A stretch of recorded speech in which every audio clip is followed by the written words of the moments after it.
AP cabinet సమావేశం ప్రారంభమైంది. ఈ సమావేశంలో 65కు పైగా అంశాలు చర్చకు రానున్నాయి. జిల్లాల పునర్వ్యవస్థీకరణపై మంత్రి మండలి సమావేశంలో చర్చించనున్నారు.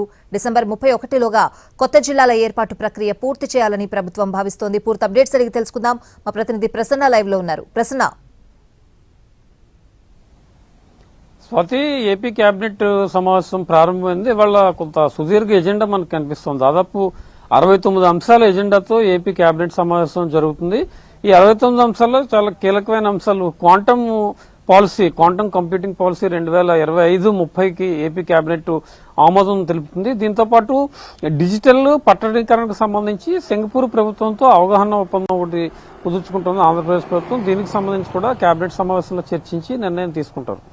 సిఆర్డీఏకి 7,500 కోట్ల రూపాయల రుణం తీసుకోవడానికి, రాజధాని నిర్మాణం, ఇతర అవసరాలకు సంబంధించి ఎన్ఏబిఎఫ్ఐడి బ్యాంక్ నుంచి 7,500 కోట్ల రూపాయల రుణం తీసుకోవడానికి ఏపీ కేబినెట్ ఈరోజు అనుమతిస్తోంది. దీంతో పాటు పార్టీ కార్యాలయాలకి భూ కేటాయింపులకు సంబంధించి నిబంధనలు సవరిస్తూ కూడా ఏపీ కేబినెట్ లో కీలక నిర్ణయం తీసుకున్నారు. దీంతో పాటు అటు కృష్ణా జిల్లాలో పార్టీ కార్యాలయం టీడీపీకి సంబంధించి, తిరుపతి జిల్లాలో పార్టీ కార్యాలయానికి సంబంధించి అనుమతి ఇచ్చేలా కూడా కేబినెట్ నిర్ణయం తీసుకునే అవకాశం అయితే మనకి కనిపిస్తూ ఉంది. 14-15 తేదీల్లో వైజాగ్ లో నిర్వహించే పార్ట్నర్షిప్ సమ్మిట్, ఆంధ్రప్రదేశ్ ప్రభుత్వం పార్ట్నర్షిప్ సమ్మిట్ ప్రతిష్టాత్మకంగా నిర్వహిస్తోంది. వివిధ దేశాల నుంచి పెట్టుబడిదారులు, పారిశ్రామికవేత్తలు హాజరవుతారు. దీనికి సంబంధించి కూడా ఇవాళ ఏపీ కేబినెట్ సమావేశంలో చర్చిస్తారు.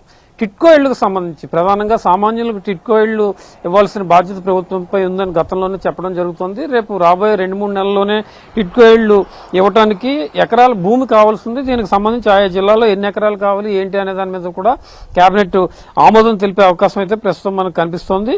దీంతో పాటు ఏపీ కేబినెట్ లో ఈ కీలక అంశాలు చర్చించిన తర్వాత quantum computing, SIPB state investment promotion board ఏదైతే పెట్టుబడులకు ఆమోదించిందో 1,00,000 కోట్ల రూపాయల పెట్టుబడులు, దానికి సంబంధించి కూడా ఏపీ కేబినెట్ నిర్ణయం తీసుకుంటుంది, ఆమోదిస్తుంది. ఎందుకంటే 1,00,000 కోట్ల పెట్టుబడితో దాదాపు ఉద్యోగాల వృద్ధి మీద ప్రధానంగా దృష్టి పెట్టింది. దానికి సంబంధించి ఇవాళ నిర్ణయం తీసుకునే అవకాశం అయితే మనకు కనిపిస్తోంది. కేబినెట్ సమావేశం తర్వాత తాజా రాజకీయ పరిణామాలు ప్రధానంగా ముఖ్యమంత్రి చంద్రబాబు చర్చించే అవకాశం కనిపిస్తోంది. ఎందుకంటే మంత్రులకి, వైసీపీ చేస్తున్న విమర్శలకి ధీటుగా సమాధానం ఇవ్వాలి.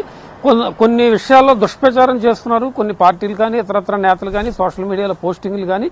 దీనికి సంబంధించి కూడా మంత్రులు అలర్ట్ గా ఉండాలని సూచించడం జరుగుతోంది. 14-15 తేదీల్లో వైజాగ్ లో నిర్వహించే పార్ట్నర్షిప్ సమ్మిట్ ను మంత్రులు కూడా సీరియస్ గా ఉండాలనే యాంగిల్లో కూడా ప్రధానంగా చర్చ జరిగే అవకాశం ఉంది. కొత్త జిల్లాల ఏర్పాటు, రెవెన్యూ డివిజన్లు, దీనికి సంబంధించి కూడా కేబినెట్ లో చర్చిస్తారు. కేబినెట్ తర్వాత కూడా మంత్రుల అభిప్రాయాలు ఏ రకంగా ఉన్నాయి, ప్రజల నుంచి వచ్చే అర్జీలు ఏ రకంగా ఉన్నాయి, వీటన్నిటి మీద కూడా ప్రత్యేకంగా ఫోకస్ పెట్టాలని ఒక ఇండికేషన్ కూడా ముఖ్యమంత్రి చంద్రబాబు ఇవ్వడం జరుగుతుంది. మొత్తానికి 69 అంశాలు కేబినెట్ ఎజెండాతో పాటు కేబినెట్ అయిన తర్వాత తాజా రాజకీయ పరిణామాలు ఇవన్నీ కూడా ఒక 4-5 గంటల పాటు సుదీర్ఘ కేబినెట్ సమావేశం ఇవాళ జరిగే అవకాశం అయితే మనకి కనిపిస్తూ ఉంది. స్వాతి. రైట్ ప్రశ్న, థ్యాంక్స్ ఫర్ ద అప్డేట్స్.